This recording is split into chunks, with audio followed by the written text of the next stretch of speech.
ఏంటి సావుకారు గారా? మీరు ఎంత మోసం చేస్తారని అనుకోలేదండి. మోసమా? నేనా?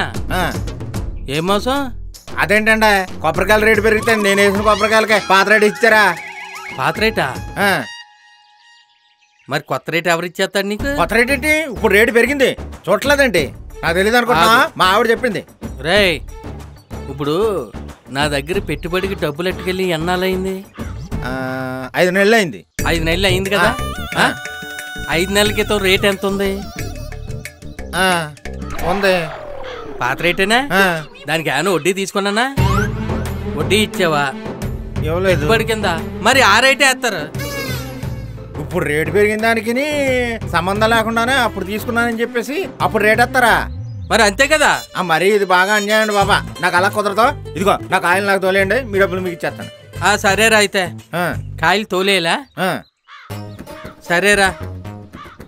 ఎన్ని డబ్బులు వాడుకున్నావో నీకు గుర్తుంది కదా. 5 నెలలు అయింది. 4 రూపాయలు వడ్డీ కట్టి మొత్తం డబ్బులు కట్టేసి నీ కాయలు నువ్వు పట్టుపో. ఇగో కాయలు. నీ కాయలకి నీకో దన్నం.